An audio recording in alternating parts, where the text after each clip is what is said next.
Lo justo es que Dios venga a sus siervos. Es injusto que los siervos de Dios se venguen por sí mismos. La trampa de Satanás. Audiolibro de John Bevere. Su respuesta determinará su futuro. La trampa de Satanás.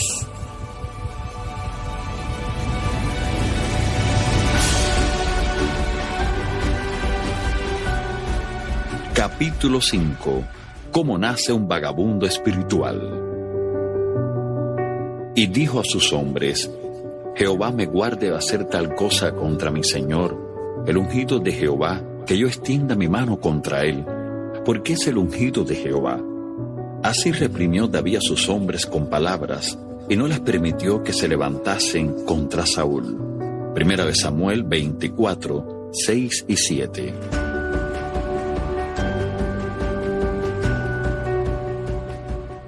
En el capítulo anterior vimos cómo David era maltratado por el hombre que él había esperado que fuera su padre. David intentó comprender en qué se había equivocado. ¿Qué había hecho para volver el corazón de Saúl en su contra? ¿Y cómo podría ganarse de nuevo su favor? David probó su lealtad, respetando la vida de Saúl, aunque él agresivamente intentaba destruir la suya. David clamó a Saúl con su cabeza inclinada a tierra: Mira que no hay maldad ni traición en mi mano, y que no he pecado contra ti. Una vez que David supo que le había demostrado a su líder que le era leal, quedó en paz.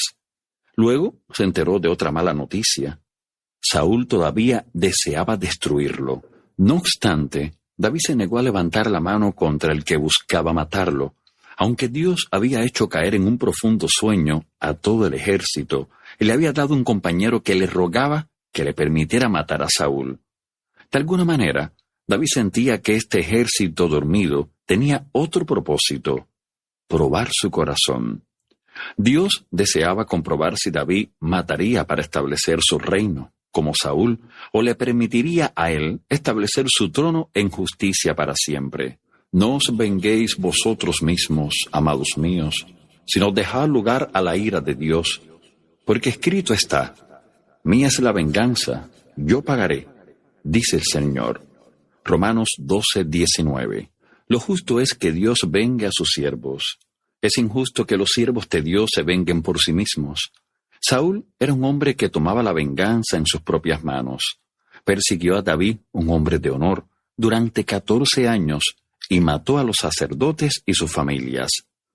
Mientras David contemplaba a Saúl durmiendo, se enfrentó a una importante prueba. Una prueba que revelaría si David conservaba aún el noble corazón de un pastor o tenía la inseguridad de un nuevo Saúl. ¿Seguiría siendo un hombre conforme al corazón de Dios? Al principio es mucho más fácil tomar los asuntos en nuestras propias manos, en lugar de esperar al Dios justo. Dios prueba a sus siervos con la obediencia. Nos coloca de forma deliberada en situaciones en que los patrones religiosos y sociales, aparentemente, justifican nuestras acciones. Permite que otros, en especial los que están más cerca de nosotros, nos animen a protegernos a nosotros mismos. Quizá hasta pensemos que es noble defendernos, que de esa manera protegemos a otras personas. Sin embargo, así no es como Dios obra. Ese es el camino que sigue la sabiduría del mundo. Es terrenal y carnal. Cuando pienso en la oportunidad que tuve de exponer el pecado de ese líder que estaba en autoridad sobre mí, recuerdo que luché con el pensamiento de que él podría herir a otros si no lo hacía. Continuamente pensaba: solo diré la verdad. Si no lo hago, ¿cómo terminará todo esto? Otras personas me alentaban a que lo descubriera. No obstante, hoy sé que Dios me dio esa información con un motivo: probarme. ¿Haría lo mismo que el hombre que deseaba destruirme? ¿O permitiría que Dios juzgara o mostrara su misericordia si ese hombre se arrepentía? ¿Cómo Dios puede usar líderes corruptos? Muchas personas se preguntan: ¿Por qué Dios pone a las personas bajo líderes corruptos que cometen errores graves e incluso de algunos que son malvados? Si estudiamos la niñez de Samuel, ver 1 Samuel del capítulo 2 al 5, veremos que fue Dios, no el diablo, quien puso a este jovencito bajo la autoridad de un sacerdote corrupto llamado Elí y sus 2 malvados hijos, Ofni y Fines, que también eran sacerdotes. Estos hombres eran en verdad malignos, tomaban ofrendas por medio de la manipulación y la fuerza, y cometían fornicación con las mujeres que se reunían a la puerta del tabernáculo. ¿Puede usted imaginarse lo que sería servir a un ministro que viviera esta clase de vida? Un ministro tan insensible a las cosas del espíritu que no supiera reconocer a una mujer que oraba y la acusara de haberse emborrachado, tan pusilánime que no hiciera nada con respecto a sus hijos, a quienes él había designado como líderes, y que cometían fornicación en la misma iglesia. La mayoría de los cristianos de hoy se ofendería y buscaría otra iglesia, y al irse les hablaría a los demás del nefasto estilo de vida de su anterior pastor y sus líderes. En medio de tal corrupción, me agradan las palabras que registran lo que hacía el joven Samuel. El joven Samuel ministraba a Jehová en presencia de Elí. 1 Samuel 3:1. Con todo, la corrupción hacía sentir sus efectos, y la palabra de Jehová escaseaba en aquellos días. No había visión con frecuencia. 1 Samuel 3:1. Dios parecía distante para toda la comunidad hebrea. La lámpara de Dios estaba a punto de apagarse en el templo del Señor. Sin embargo, ¿acaso Samuel buscó otro lugar para adorar? Acudió a los líderes para poner al descubierto la maldad de Elí y sus hijos. ¿Formó un comité para sacar a Elí y a sus hijos del pastorado? No. Él ministraba al Señor. Dios había puesto allí a Samuel y él no era responsable por el comportamiento de Elí o sus hijos. Había sido colocado allí no para juzgarlos, sino para servirlos.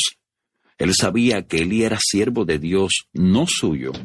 Sabía que Dios podía manejar él mismo a sus siervos.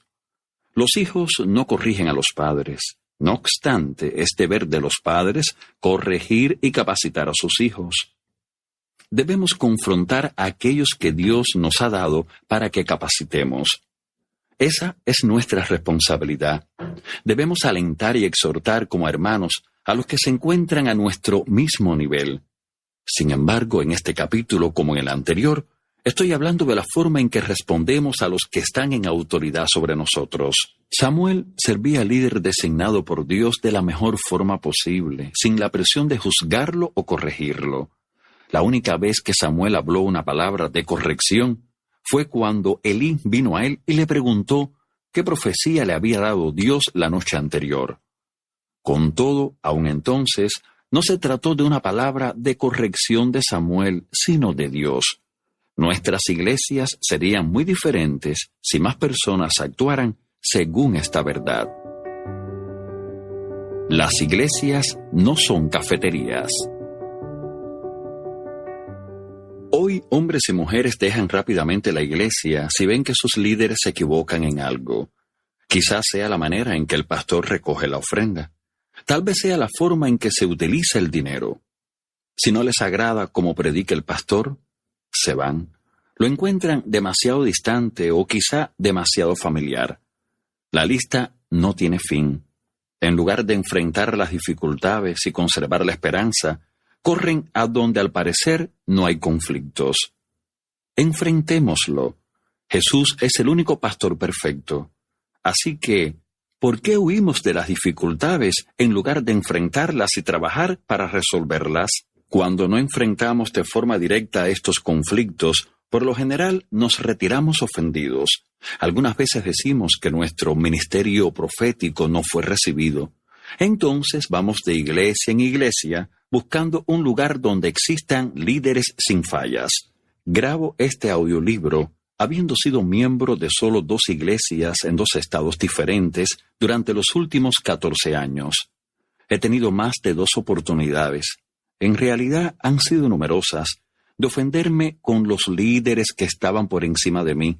La mayoría de esas oportunidades, podría agregar, causadas por mi propia culpa e inmadurez.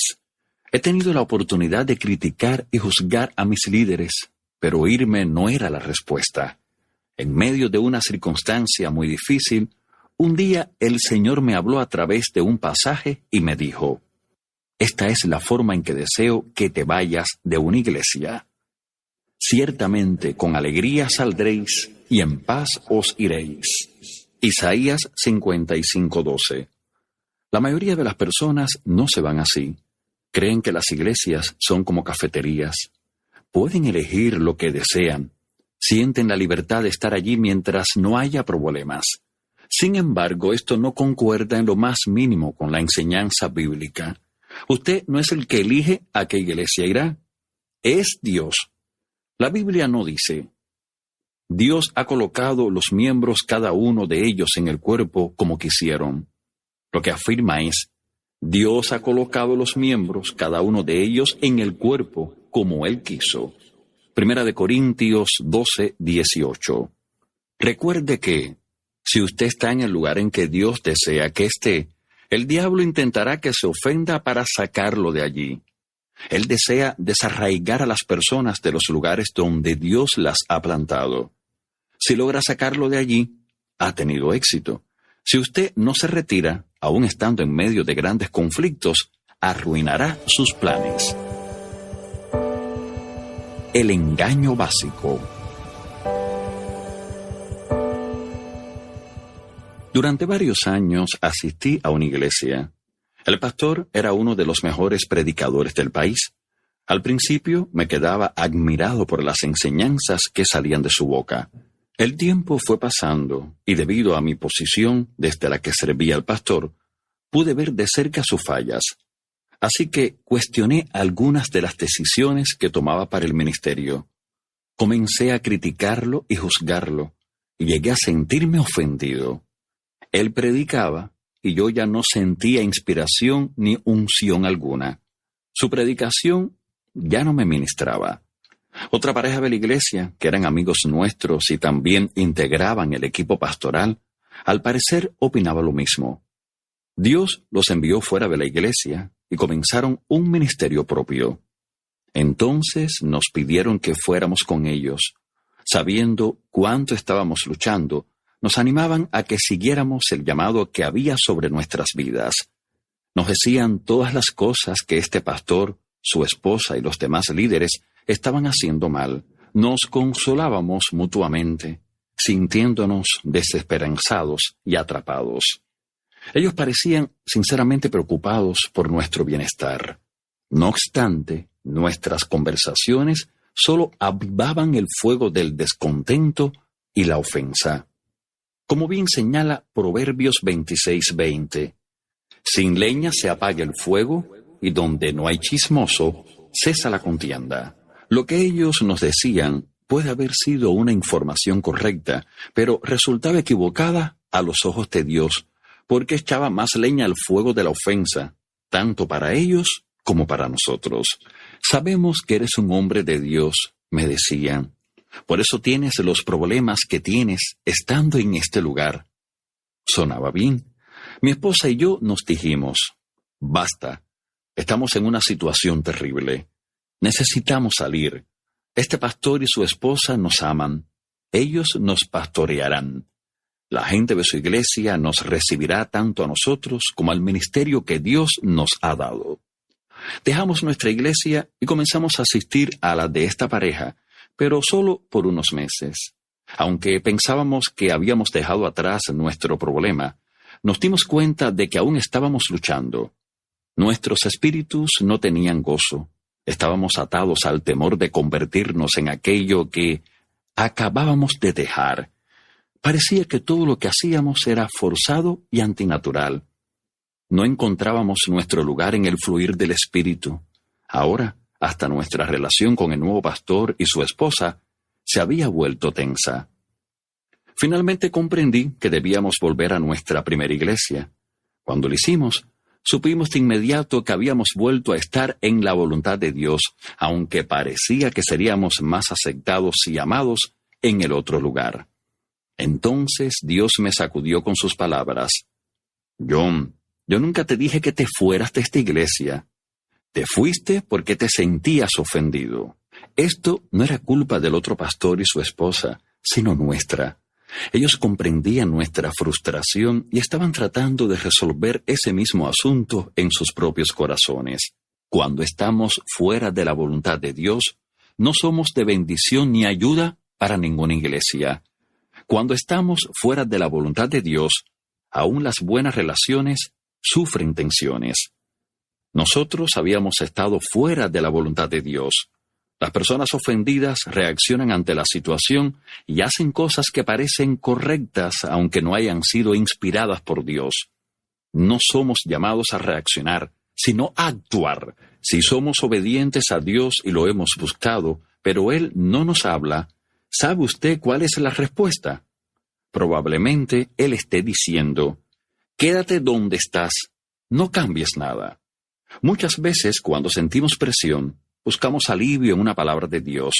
No obstante, Dios nos pone en estas situaciones incómodas para hacer que maduremos, para refinarnos, para fortalecernos, no para destruirnos. Menos de un mes después, tuve la oportunidad de reunirme con el pastor de mi primera iglesia. Me arrepentí de haberlo criticado y rebelarme. Él, con mucho amor, me perdonó. Nuestra relación se fortaleció y el gozo volvió a mi corazón. De inmediato comencé a recibir el ministerio del pastor desde el púlpito una vez más y permanecí en esa iglesia durante varios años. Los que fueron plantados florecerán. La Biblia dice en el Salmo 92:13, plantados en la casa de Jehová, en los atrios de nuestro Dios, florecerán. Observemos que los que florecen han sido plantados en la casa de Jehová. ¿Qué le sucede a una planta si uno la trasplanta cada 3 semanas? La mayoría de nosotros sabe que su sistema de raíces se reduce y no florece ni prospera. Y si continuamos trasplantándola, tantos cambios harán que la planta muera. Muchas personas van de iglesia en iglesia, de equipo ministerial en equipo ministerial, intentando desarrollar su propio ministerio. Si Dios los coloca en un lugar en que no son reconocidos y alentados, se ofenden con rapidez y se van culpando a los líderes. Son ciegos a sus propias fallas de carácter y no comprenden que Dios deseaba refinarlos y hacer que maduraran bajo las presiones que debían soportar. Aprendamos de los ejemplos que Dios nos da por medio de las plantas y los árboles. Cuando se planta un árbol frutal en el suelo, este debe soportar tormentas y lluvias, el sol ardiente y el viento. Si un árbol joven pudiera hablar, quizá dijera, sáquenme de aquí, pónganme en un lugar donde no deba sufrir este calor tremendo ni estas tormentas de viento. Si el jardinero le hiciera caso al árbol, en realidad le haría daño. Los árboles soportan el sol ardiente y las tormentas de lluvia, haciendo que sus raíces se introduzcan más profundamente en la tierra. La adversidad que enfrentan representa a la larga el origen de su gran estabilidad. La dureza de los elementos que los rodean les hace buscar otra fuente de vida. Un día llegarán al punto en que aún la más terrible tormenta no podrá afectar su capacidad de producir frutos. Yo vivía en Florida, capital de los cítricos. La mayoría de los habitantes de este estado sabe que mientras más frío es el invierno, más dulces serán las naranjas. Si no huyéramos tan prontamente de la resistencia espiritual, nuestros sistemas de raíces se volverían más profundos y fuertes, y nuestro fruto sería más abundante y dulce a los ojos de Dios, y más apetitoso para su pueblo. Seríamos los árboles maduros en los que el Señor se deleita, en lugar de aquellos que son arrancados por su falta de fruto. Lucas 13, del 6 al 9. ¿No deberíamos ofrecer resistencia justo a aquello que Dios envía a nuestra vida para hacernos madurar? El salmista David, inspirado por el Espíritu Santo, realiza una maravillosa conexión entre la ofensa, la ley de Dios y el crecimiento espiritual. En el Salmo 1, 1 y 2 escribe: Bienaventurado el varón que no anduvo en consejo de malos, ni estuvo en camino de pecadores, ni en silla de escarnecedores se ha sentado, sino que en la ley de Jehová está su delicia, y en su ley medita de día y de noche. Luego, en el Salmo 119, 165, nos da más información sobre las personas que aman la ley de Dios. Mucha paz tienen los que aman tu ley, y no hay para ellos tropiezo. Finalmente, el versículo 3 del Salmo 1 describe cuál es el destino de estas personas. Será como árbol plantado junto a corrientes de aguas, que da su fruto en su tiempo, y su hoja no cae, y todo lo que hace prosperará. En otras palabras, un creyente que decide deleitarse en la palabra de Dios en medio de la adversidad evitará la ofensa. Esa persona será como un árbol cuyas raíces se hunden profundamente, buscando el lugar donde el Espíritu brinda fortaleza y nutrientes. Tomará el agua de la fuente de Dios que está en lo profundo de su espíritu. Esto le hará madurar hasta el punto en que la adversidad llegará a ser simplemente un catalizador del fruto. ¡Aleluya! Ahora comprendemos mejor la interpretación que hace Jesús de la parábola del sembrador. Estos son asimismo los que fueron sembrados en pedregales, los que cuando han oído la palabra, al momento la reciben con gozo, pero no tienen raíz en sí, sino que son de corta duración, porque cuando viene la tribulación o la persecución por causa de la palabra, luego tropiezan. Marcos 4, 16, 17. Una vez que dejamos el lugar que Dios ha elegido para nosotros, nuestro sistema de raíces comienza a debilitarse. La próxima vez nos será más fácil huir de la adversidad porque hemos tenido cuidado de no echar raíces profundas. Finalmente llegamos a un punto en que casi no tenemos fuerzas para soportar las persecuciones o las dificultades. Entonces nos convertimos en vagabundos espirituales que van errando de lugar en lugar, sospechando y temerosos de que otros nos maltraten, paralizados con nuestra capacidad de producir verdadero fruto espiritual bloqueada.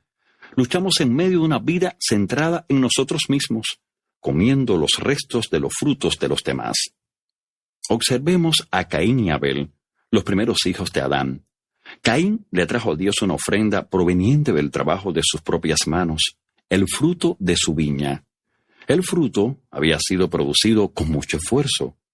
Caín tenía que quitar todas las piedras, malas hierbas y otros obstáculos del suelo. Tenía que arar y cultivar la tierra. Tenía que plantar, regar, fertilizar y proteger sus cosechas. Puso mucho empeño en su servicio para Dios.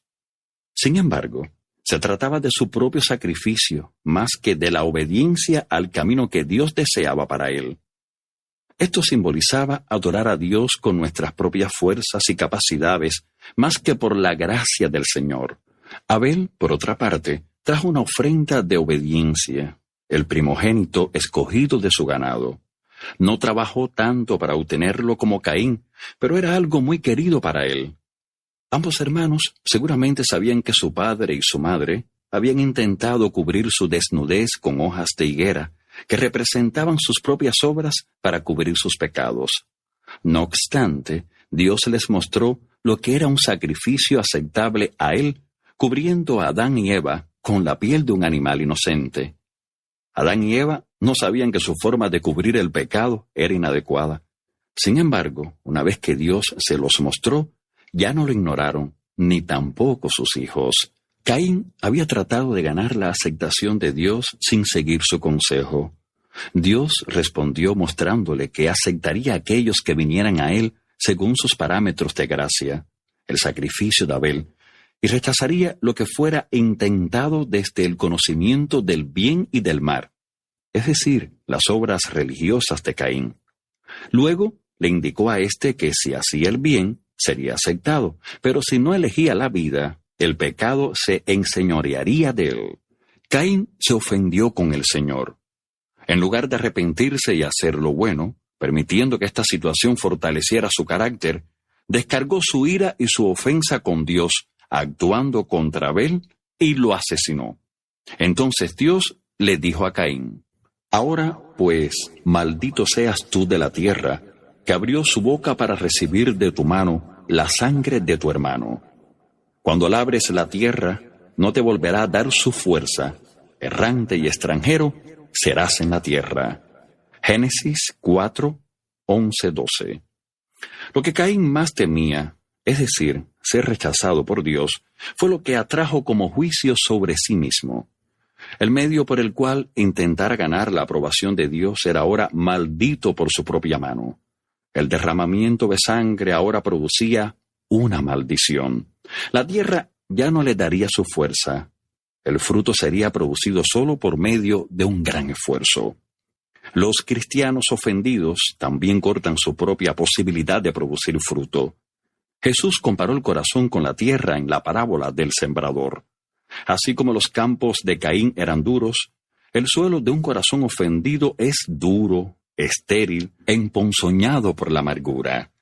La persona ofendida puede experimentar milagros, palabras proféticas, una predicación poderosa y sanidad en su vida. No obstante, estos son dones del Espíritu, no su fruto. Seremos juzgados por nuestro fruto, no por los dones. El don es dado, el fruto es cultivado. Observemos que Dios dijo que, a consecuencia de lo que había hecho, Caín sería un errante, un vagabundo, un fugitivo. Hay muchos fugitivos y vagabundos espirituales en nuestras iglesias en la actualidad. Si sus dones de canto, predicación, profecía y otros no son recibidos por los líderes de su iglesia, se van. Corren sin rumbo y llevan sobre sí su ofensa, buscando esa iglesia perfecta que reciba su don y sane sus heridas. Se sienten golpeados y perseguidos, sienten como si fueran los Jeremías de la época actual. Están solo ellos y Dios, con todos los demás en su contra. Se convierten en personas que no pueden aprender. Desarrollan lo que yo llamo un complejo de persecución.